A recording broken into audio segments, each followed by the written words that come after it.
기독교 강요 제2권 제14장 중보자의 두 본성이 한 위격을 이룸. 그리스도의 신성과 인성에 대한 해명 1에서 3절. 1절 신성과 인성의 연합. 그러나 말씀이 육신이 되셨다고 말할 때에 말씀이 육신으로 변했다거나 육신과 뒤섞여 혼합되었다는 의미로 이해해서는 안 된다. 오히려 이 말은 말씀이 동정녀의 몸을 자신이 거할 성전으로 선택하셨으므로 하나님의 아들이신 그가 사람의 아들이 되신 것이요. 이는 본질의 혼합으로 된 일이 아니고 유격의 통일로 된 일이라는 의미인 것이다.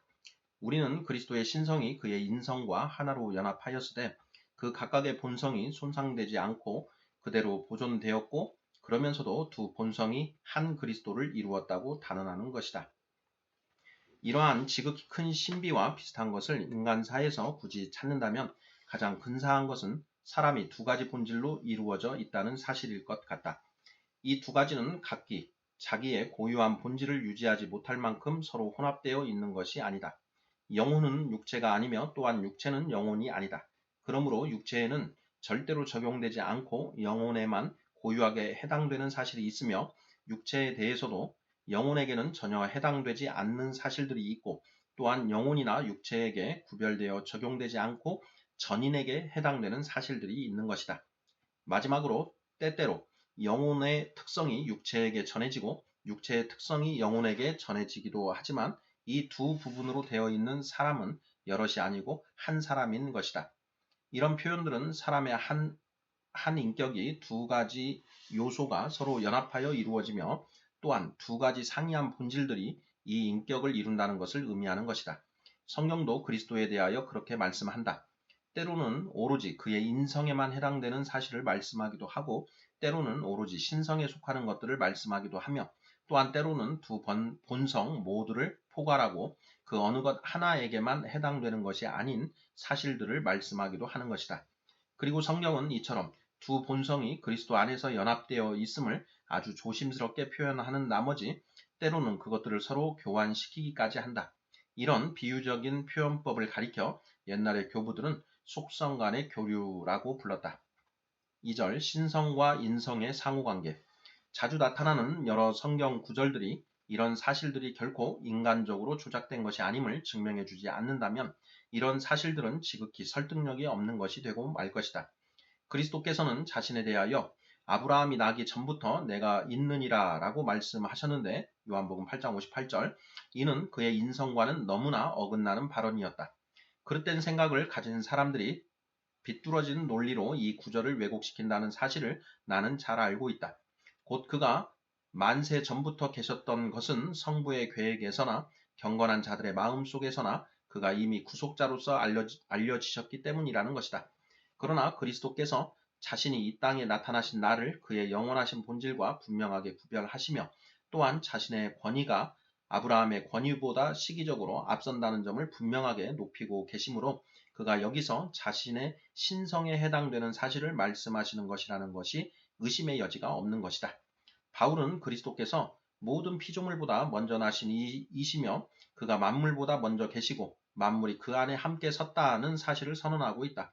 골로새서 1장 15절 17절. 또한 그리스도께서는 자신이 창세 전에 아버지와 함께 영화를 가졌음을 말씀하며 또한 자신이 아버지와 함께 일하고 계심을 말씀하시는 것이다. 요한복음 17장 5절, 요한복음 5장 17절. 이런 특질들은 사람에게는 전혀 해당되지 않으며 따라서 그의 신성에게 적용되는 것들이다. 그러나 그는 또한 아버지의 종이라 불리며 이사야 42장 1절 등 그가 지혜와 키가 자라가며 하나님과 사람에게 더욱 사랑스러워 가셨고 누가복음 2장 52절 그 자신의 영광을 찾지 않으셨고 요한복음 8장 50절 마지막 때를 알지 못하시며 마가복음 13장 32절 스스로 말씀하지 않으시고 요한복음 14장 10절 자기의 뜻을 행하지 않으시며 요한복음 6장 38절 그를 보고 만졌다고도 한다. 누가복음 24장 39절 이는 모두가 그리스도의 인성에만 해당된다. 그가 하나님이신 한 그는 어떤 면에서도 잘하실 수가 없고 또한 자기 자신을 위하여 모든 일을 행하시며 그에게 감추어진 것이 하나도 없으며 그의 뜻의 결정에 따라 모든 일을 행하시며 또한 볼 수도 만질 수도 없다. 그러나 동시에 그는 이런 특질들을 그의 인성에게만 돌리시는 것이 아니라 중보자의 직분에 어울리는 것으로 자기 자신에게 적용시키시는 것이다. 그러나 특성 혹은 속성들의 교류는 하나님이 자기 피로 교회를 사셨다는 것이나 사도행전 20장 28절 영광의 주께서 십자가에 못 박히셨다는 바울의 진술에서 나타난다. 고린도전서 2장 8절 요한도 동일한 사실을 말씀한다. 생명의 말씀에 관하여는 눈으로 본 바요 손으로 만진 바라. 요한 1서 1장 1절 하나님은 분명 피가 없으시고 고난당하지도 않으시고 또한 손으로 만질 수도 없는 분이시다. 그러나 참 하나님이시요 동시에 참 사람이신 그리스도께서 우리를 위하여 십자가에 달리사 피를 흘리셨으므로 여기서 그가 그의 인성으로 행하신 일들이 그의 신성에게로 전이 되는데 물론 이유가 없지는 않으나 이는 부적절한 것이다. 여기 또 비슷한 신뢰가 있다. 요한은 하나님이 우리를 위하여 목숨을 버리셨다고 가르치는 것이다. 요한 1서 3장 16절 그러므로 인성의 속성을 그의 신성이 함께 공유하는 것으로 나타나는 것이다. 뿐만 아니라 그리스도께서는 이 땅에 아직 사실 때에 이렇게 말씀하셨다. 하늘에서 내려온 자 곧 인자 외에는 하늘에 올라간 자가 없느니라. 요한복음 3장 13절 이 말씀을 하실 당시에 그는 사람으로서 육체를 취하신 상태에 계셨으므로 아직 하늘로 올라가신 것이 아니었다. 그러나 동일한 한 분이 하나님이시요 동시에 사람이셨으므로 두 본성의 연합을 위하여 그는 한쪽에 속한 것을 다른 쪽에도 속하는 것으로 말씀하신 것이다. 3절 중보자의 위격 그러나 두 가지 본성을 동시에 포괄하는 구절들 이는 요한복음에서 매우 많이 나타나는데 그의 참된 본질이 가장 분명하게 제시된다. 거기서는 신성이나 인성만이 아니라 두 본성 모두를 동시에 지칭하는 내용들이 나타나는 것이다. 그는 아버지께로부터 죄를 사하는 권세를 받으셨고 요한복음 1장 29절 원하는 자를 다시 살리는 권세를 받으셨고 의와 거룩함과 구원을 베푸는 권세를 받으셨으며 아버지와 같이 그도 종기를 받기 위하여 산자와 죽은 자의 심판자로 지명되셨다. 요한복음 5장 21절에서 23절 또한 그는 세상의 빛으로 선한 목자로 유일한 문으로 참 포도나무로 불리신다. 하나님의 아들은 육체로 나타나실 때에 그러한 대권들을 부여받으셨던 것이다. 그는 창세 이전에도 아버지와 더불어 계셨으나 그때에는 그런 방식으로 그런 권한을 부여받지 않으셨었고 또한 그런 대권들은 그저 사람에 불과한 존재에게는 결코 부여될 수 없는 것들이었다. 바울에게서 나타나는 다음의 말씀도 이와 동일한 의미로 이해해야 할 것이다. 곧 심판 후에 그가 나라를 아버지 하나님께 바치리라는 말씀 말이다. 고린도전서 15장 24절 하나님의 아들의 나라는 분명 시작도 없었고 또한 끝도 없을 것이다. 그는 육체의 비천함 속에 계시고 자기를 비워 종의 형체를 가지신 동안에도 아버지께 복종하셨다. 그리고 이러한 굴복의 상태를 완수하신 후 그는 영광과 존귀로 관을 쓰셨고 최고의 주권자의 위치로 오르셔서 그 앞에서 모든 무릎이 꿇게 되었다. 그때 그가 아버지께 그의 이름과 영광의 면류관을 그리고 그가 아버지께로부터 받으신 모든 것을 다 드리셔서 하나님이 만유 안에 계시게 하실 것이다. 고린도전서 15장 28절 그리스도를 통하여 아버지께서 우리를 다스리고자 하신 것이 아니면 무슨 목적으로 그리스도께 권세와 주권을 주셨단 말인가? 그리스도께서 아버지의 우편에 앉아 계시는 것으로 말씀하는 것도 이런 의미이지만 이것은 우리가 하나님을 직접 뵙는 영광을 누리게 될 때까지 일시적으로 지속될 것이다. 옛날 교부들은 중보자의 위격에 대해서 주의를 기울이지 않았고 그리하여 요한복음에 나타나는 거의 모든 가르침의 진정한 의미를 흐리게 만들었고 스스로 온갖 올무에 얽혀 들어갔는데 이런 오류에 대해서 변명을 늘어놓을 수는 없을 것이다. 그러므로 다음과 같은 사실을 올바른 이해의 열쇠로 삼아야 할 것이다. 곧 중보자의 직분에 적용되는 것들에 대해서는 그리스도의 신성이나 인성 중 어느 하나에 속하는 것으로 말하지 않는다는 것이다. 그러므로 세상의 심판주로 임하시기까지 그리스도께서는 통치를 계속하실 것이며 또한 우리의 연약함이 허용하는 만큼 우리를 아버지께 연결시키신다. 그러나 우리가 하늘의 영광에 참여한 자들이 되어 하나님을 있는 그대로 보게 될 때에는 그리스도께서는 이미 중보자의 직분을 다 완수하셨으므로 아버지의 사신 역할도 끝내실 것이요 창세전에 그가 누리셨던 그 영광으로 만족하실 것이다. 주라는 칭호가 그리스도께 적용될 때에도 그것은 그가 하나님과 우리의 중간에 위치하신다는 점에서 그렇게 적용되는 것이다. 바울의 다음과 같은 진술도 이와 일치한다. 한 하나님 곧 아버지가 계시니 만물이 그에게서 났고 또한 한 주께서 계시니 만물이 그로 말미암아 우리도 만물이 그로 말미암고 우리도 그로 말미암아 있느니라. 고린도전서 8장 6절. 즉 우리가 아버지의 위엄을 직접 대면하여 볼 때까지 아버지께서 그에게 주권을 맡겨 두셨다는 뜻이다. 그 이후에는 그가 주권을 다시 아버지께로 돌려드리시고 그리하여 그 자신의 위엄이 사라지기는커녕 그 주권이 더욱 밝히 빛나게 될 것이다.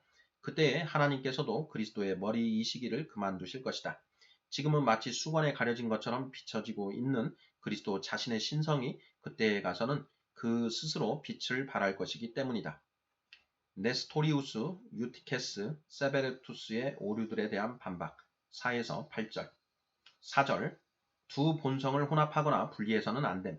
독자들이 적절히 적용해 준다면 이러한 내용들은 갖가지 난점들을 해결하는 데에 적지 않게 도움이 될 것이다. 아주 무지한 자들이나 심지어 어느 정도 교육을 받은 자들까지도 이런 표현들이 그리스도께 적용되는 것을 보면서 그것들이 그의 신성이나 그의 인성에 전혀 적절하지 못하다는 것 때문에 얼마나 혼란스러워하는지 정말 이상한 일이다. 이는 그들이 그 표현들이 그가 하나님과 사람으로 나타나시는 그의 위격에나 또는 그의 중보자의 직분에나 적합한 것으로 여기지 않기 때문이다. 그러나 그 크나큰 신비들을 그의 합당한 대로 경건하게 살펴보는 진지한 해석자의 손에서는 그 갖가지 진술들이 얼마나 아름답게 서로 일치하는지 모른다. 그러나 저 미친 듯이 날뛰는 사람들은 무엇이든 뒤흔들어 놓지 않는 것이 없는 것이다. 그들은 그리스도의 인성에 속한 속성들에 사로잡힌 나머지 그의 신성을 무시해버리거나 아니면 그의 신성에 속한 속성들에 사로잡혀서 그의 인성을 무시해버리기도 하며 또한 두 본성 모두에 적용되고 특별히 그중 어느 한 본성에 적용되지 않는 속성들에 사로잡혀서 아예 신성과 인성 모두를 무시해버리기도 하는 것이다. 그러나 이것은 그리스도께서 하나님이심으로 사람이 아니라거나 그리스도께서 사람이심으로 하나님이 아니라거나 혹은 그가 사람이시요 동시에 하나님이심으로 사람도 아니요 하나님도 아니라는 것이 아니면 무엇이겠는가? 그러므로 우리는 그리스도께서 그가 하나님이시요 사람이심으로 서로 연합되었으나 혼합된 것이 아닌 두 본성으로 이루어지신 분으로서 심지어 그의 인성을 따라서도 우리의 주요 또한 참되신 하나님의 아들이신 분이시라고 믿는다. 우리의 주요 또한 참되신 하나님의 아들이신 분이시라고 믿는다. 네스토리우스의 오류는 배격해야 한다. 그는 그리스도의 본성을 구분하기보다는 서로 완전히 분리시켜서 두 분의 그리스도를 만들어내고 만 것이다. 그러나 우리는 성경이 이를 대적하여 아주 분명한 목소리로 외치고 있는 것을 본다. 하나님의 아들이라는 칭호가 동정녀에게서 난 그분에게 적용되며 동정녀 자신도 내 주의 어머니라 불려지고 있는 것이다. 또한 유티케스의 정신나간 논리도 경계해야 한다. 그렇지 않으면 위격의 통일성을 주장하려 하다가 두 본성 모두를 다 파괴하고 말 것이기 때문이다. 그리스도의 신성을 그의 인성과 구별짓는 수많은 증언들을 이미 인용한 바 있고 그 이외에도 많은 증언들이 또 있으므로 아무리 호전적인 사람이라도 그 증언들이 그 입을 막아줄 것이다. 잠시 후에 나는 그들의 헛된 논리를 더 효과적으로 깨뜨려주는 몇 가지 증언들을 덧붙일 것이다. 지금으로서는 한 구절만 언급하는 것으로 족할 것이다. 만일 신성이 몸과는 구별되는 것으로 그리스도의 몸속에 거하지 않는다면 그리스도께서는 자신의 몸을 성전이라 부르시지 않았을 것이다. 요한복음 2장 19절. 그리하여 네스토리우스는 에베소 공의회에서 정당하게 정죄받았고 또한 유티케스는 후에 콘스탄티노플 공의회와 칼케돈 공의회에서 정당하게 정죄받은 것이다. 그리스도의 두 본성을 한데 뒤섞는 것이든 완전히 분리시키는 것이든 모두 결코 용납할 수 없는 일이기 때문이다. 5절 그리스도는 영원전부터 하나님의 아들이심. 그런데 오늘날 우리 시대에도 그에 못지않은 치명적인 괴물이 등장하였다. 미카엘 세베르투스가 바로 그 사람인데 그는 하나님의 아들이 하나님의 본질, 영, 육체 그리고 세 가지 창조되지 않은 요소들이 혼합된 허구라고 여겼다. 우선 그는 그리스도가 하나님의 아들인 것은 오로지 그가 동정녀의 몸에서 성령으로 탄생하였기 때문이라고 하며 다른 모든 이유를 부인한다. 그의 교묘함은 다음과 같은 방향을 취한다. 곧 두 본성의 구별을 무너뜨린 다음 그는 그리스도를 신적인 요소와 인간적인 요소의 혼합으로 보며 따라서 하나님도 사람도 아니라고 여기는 것이다.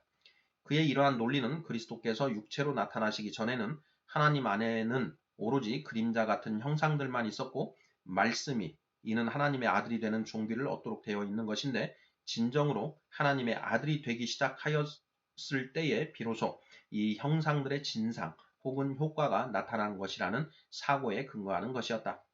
자, 우리는 동정녀에게서 나신 중보자께서 진정으로 하나님의 아들이시라고 고백한다.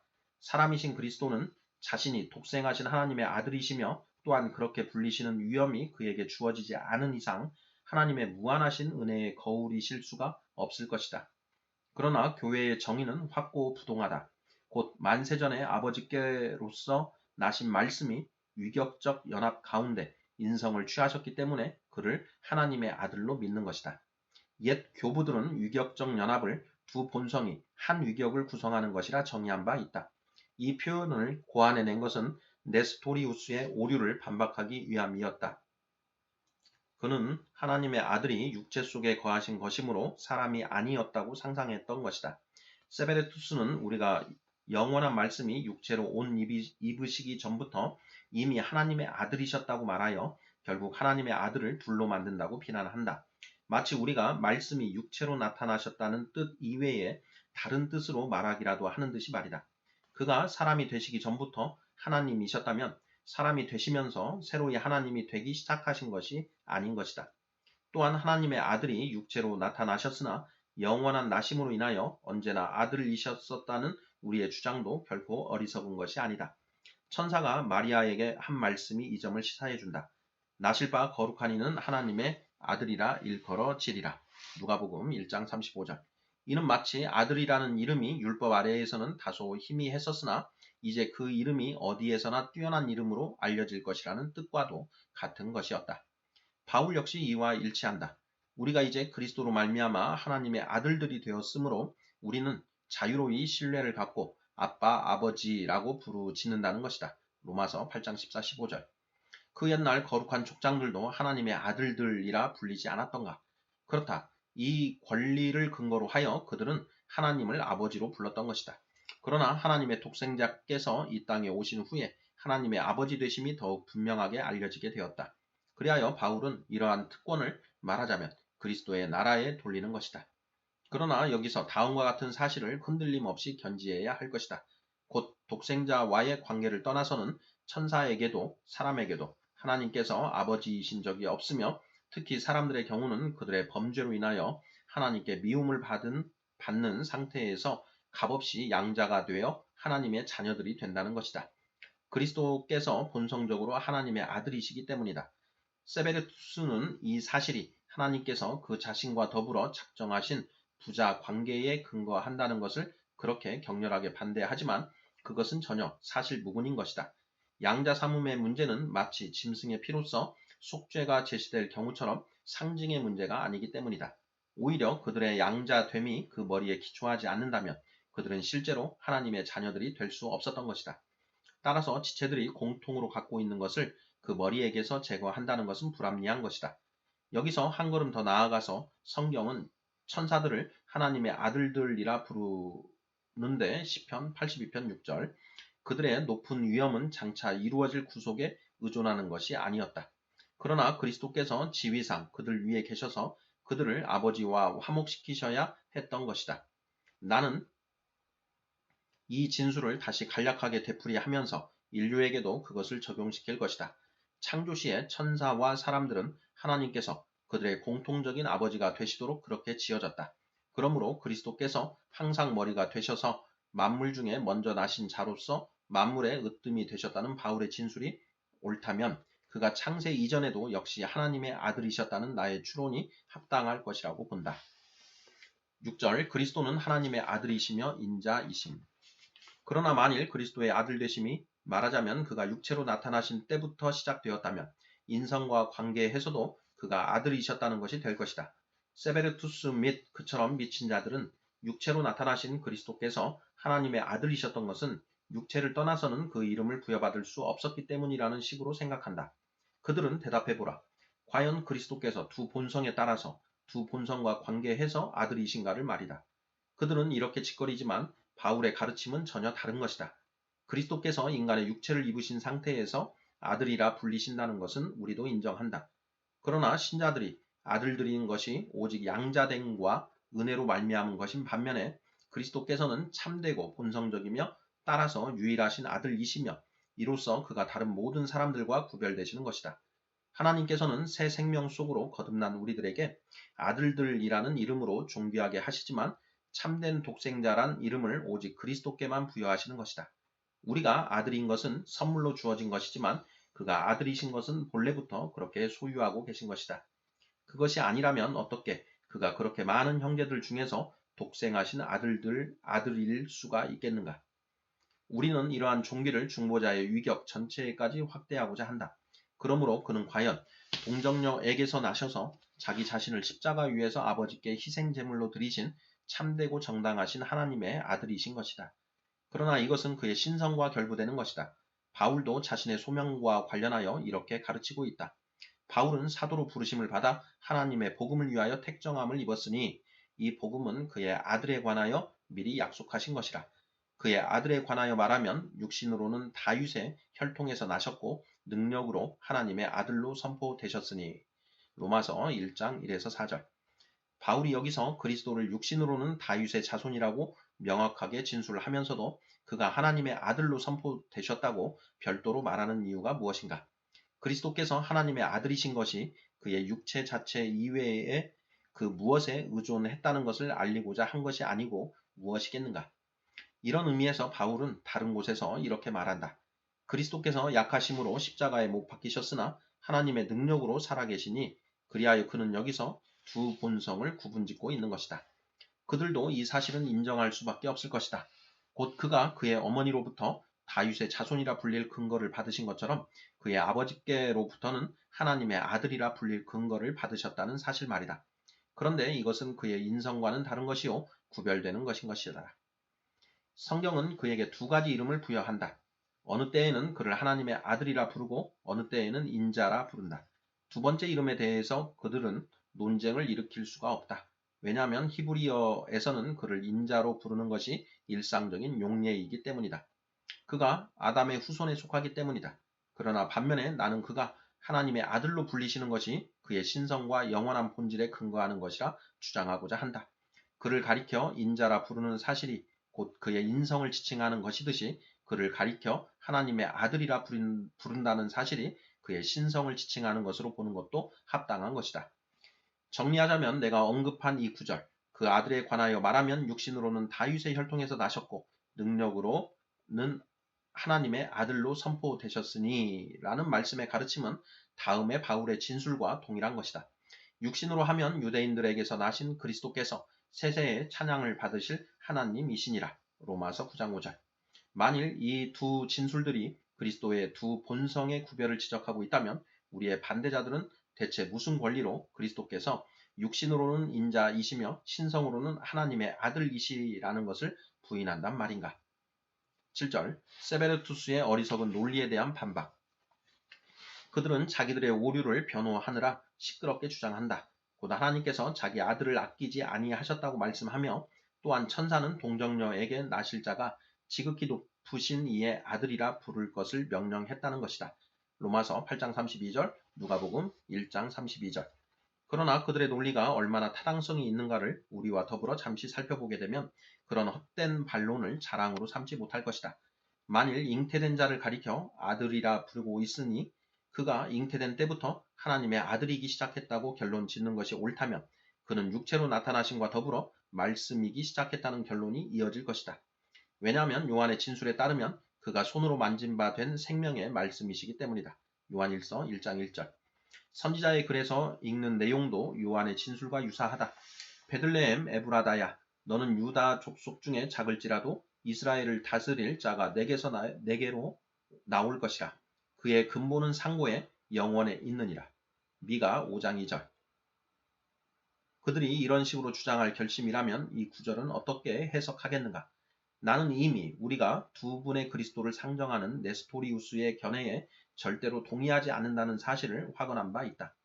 우리는 그리스도께서 형제의 관계를 통하여 우리를 자기와 함께 하나님의 아들들이 되게 하셨다고 가르치는 것이다. 그는 우리에게서 육체를 받으셨는데 그 육체를 입으신 상태에서 그가 독생하신 하나님의 아들이시기 때문이다. 아우구스티누스는 우리에게 아주 지혜롭게 경계하기를 그는 하나님의 놀랍고도 특별하신 은혜의 밝은 거울이시라고 하였다. 그는 사람으로서는 도저히 합당하지 않은 그런 종기를 얻으셨기 때문이라는 것이다.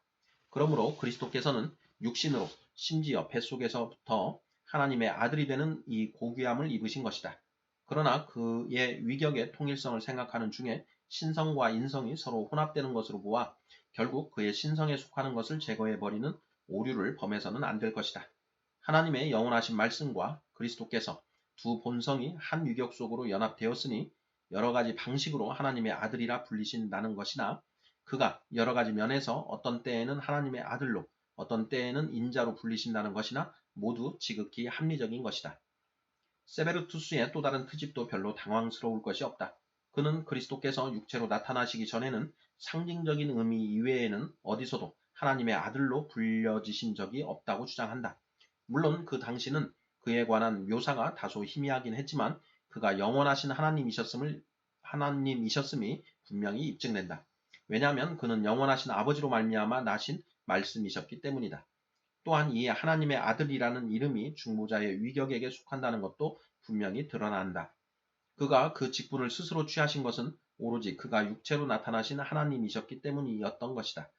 또한 하늘과 땅에 있는 각 족속에게 이름을 주신 하나님께서 태초부터 아들과의 관계가 없으셨다면 그때부터 아버지라 불리신 일도 없었을 것이라는 것도 분명하다. 이 증거를 통해서 우리는 그가 교회 안에서 하나님의 아들이란 이름으로 널리 알려지기 이전에 율법과 선지자들 아래에서도 하나님의 아들이셨다고 곧바로 결론 지을 수 있을 것이다. 그러나 가령 그들이 솔로몬이 하나님의 한량없는 높으심을 말하는 이 한 구절에 대해서 논란을 벌인다고 생각해보자. 솔로몬은 하나님과 그의 아들 모두 이해할 수 없음을 말하고 있다. 그의 이름이 무엇인지, 그의 아들의 이름이 무엇인지 너는 아느냐? 잠언 30장 4절. 논쟁을 좋아하는 사람들은 이 증거로는 만족하지 못할 것이라는 것을 나도 알고 있다. 그러므로 나는 그리스도께서 사람이 되신 경우를 제외하고는 그가 하나님의 아들이 아니었다고 주장하는 자들이 과연 사악한 회방꾼들이라는 사실을 이 구절이 보여주지 않는다면 이 구절에 그다지 무게를 두지 않을 것이다. 그 밖에도 고대의 교부들 역시 한결같이 이 사실을 너무도 확실하게 증언하고 있으므로 감히 이레나이우스와 테르툴리아누스에게 호소하여 우리를 비방하려는 자들의 뻔뻔스러움이란 정말로 역겹고도 어리석은 것이다. 이 두 저술가들은 하나님의 아들이 눈으로 볼 수 없었으나 나중에 눈에 보이게 나타났다고 고백하는 것이다. 8절 세베르투스의 가르침에 대한 전반적인 반박. 세베르투스는 다른 사람들이 동의하지 않을 끔찍스러운 독단들을 계속 주장한다. 그러나 오로지 육체에 있는 한에서만 그리스도께서 하나님의 아들이심을 인정하는 자들을 더 면밀하게 살펴보면 그들이 제기하는 근거가 다른 것이 아니라 그가 성령으로 말미암아 동정녀의 몸에서 잉태되셨다는 것뿐임을 그들 스스로 인정하는 것을 보게 될 것이다. 그 옛날 만이교도들도 똑같은 것을 상상했다. 그들은 하나님이 아담에게 생기를 불어넣으셨다는 말씀에 근거하여 사람의 영혼이 하나님께로부터 나왔다고 가르친 것이다. 그들은 아들이라는 이름에 너무 집착한 나머지 본성들 간의 구별의 여지를 전혀 남겨두지 않는다. 오히려 그들은 인성에 따라서 하나님께로서 나셨기 때문에 사람이신 그리스도께서 하나님의 아들이시라며 혼란스럽게 떠든다. 그리하여 솔로몬이 말하는 바 영원한 지혜의 나심을 말살시켜 버리며 중보자에게서 신성을 전혀 고려하지 않으며 참 사람 대신 그저 사람 같은 모습만을 제기하는 것이다.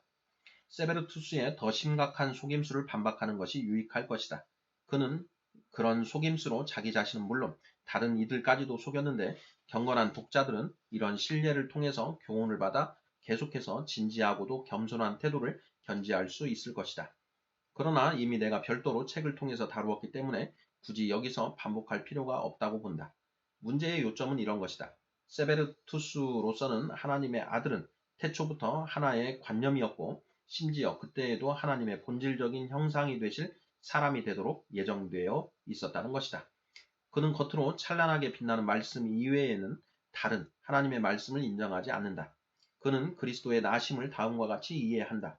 즉 아들을 낳으시겠다는 뜻은 만세전에 하나님께서 품으셨고 행동으로서 창조 자체까지 확대되었다는 것이다. 한편 그는 성령과 말씀을 혼동하여 하나님께서 눈에 보이지 않는 말씀과 성령을 육체와 영혼 속에 분배하셨다고 주장한다. 요컨대 세베르투스의 사고에서는 그리스도를 낳는 구체적인 일이 그에 대한 비유적인 표현으로 대체되는 것이다. 그러나 그는 말하기를 그때의 겉으로 보기에 그림자와 같던 아들이 드디어 말씀을 통해서 낳으신 바 되었다고 한다. 그리하여 그는 말씀에게 씨의 기능을 부여하고 있는 것이다. 그러나 이렇게 본다면 개나 돼지도 하나님의 말씀이라는 본래의 씨로부터 창조함 받았으므로 그것들 역시 하나님의 아들들이라 해야 옳을 것이다. 그는 세 가지 창조되지 않은 요소들로 그리스도를 혼합시켜서 그를 하나님의 본질에서 낳으신 바 된 분으로 만든다. 그럼에도 불구하고 그는 그리스도를 모든 피조물 가운데 처음 나신 분으로 보면서도 물론 정도는 다르지만 돌들에도 동일한 본질적인 신성이 어느 정도 있다는 식으로 상상한다. 그러나 그리스도에게서 신성을 제거하는 것처럼 보이지 않으려고 그는 그리스도의 육체는 하나님과 동일 본질이었고 또한 육체가 하나님으로 전환됨으로써 말씀이 사람이 된 것이라고 선언한다. 그리하여 그는 그리스도의 육체가 하나님의 본질로부터 나와서 하나님으로 전환되지 않는다면 그리스도가 하나님의 아들이라는 것은 생각할 수도 없다고 하여 결국 말씀의 영원한 위격을 아무것도 아닌 것으로 만들어 버리며 또한 우리의 구속자로서 약속되셨던 다윗의 자손을 우리에게서 빼앗아 버리는 것이다. 그는 다음과 같은 사상을 매우 자주 반복하여 표현한다. 곧 아들이 지식과 예정으로 하나님께 나신 바 되었으나 그가 마침내 사람이 되신 것은 태초에 하나님의 임재 속에 있던 세 가지 요소들, 그때의 세상의 최초의 빛과 불기둥과 구름기둥에서 나타난 요소들에서 나타난 그 물질로 된 것이라는 것이다. 그뿐 아니라 세베르투스가 때때로 얼마나 부끄럽게 스스로 자가당착에 빠지는가를 이야기하자면 너무 지루할 것이다. 건전한 사고를 지닌 독자들이라면 이 요약한 내용을 읽고서 이 더러운 개가 강교하게 요리조리 회피하면서 구원의 소망을 완전히 꺼뜨려 버렸다는 것을 알게 될 것이다. 만일 육체가 신성 그 자체라면 그것이 어떻게 신성의 성전일 수가 있겠는가? 오직 아브라함과 다윗의 혈통에서 나셔서 육신으로 참 사람이 되신 그분만이 우리의 구속자이실 수가 있는 것이다. 세베르투스는 자신의 입장을 말씀이 육신이 되어 라는 요한의 말씀을 기초로 삼지만 이는 사악하기 이를 데 없는 짓이다. 왜냐하면 이 말씀은 네스토리우스의 오류를 반박할 뿐 아니라 유티케스가 처음 지어낸 이 불경스러운 조작에 대해서도 전혀 뒷받침하지도 않기 때문이다. 요한의 유일한 목적은 바로 두 본성이 하나의 위격을 이루었음을 밝히고자 하는 것이었던 것이다.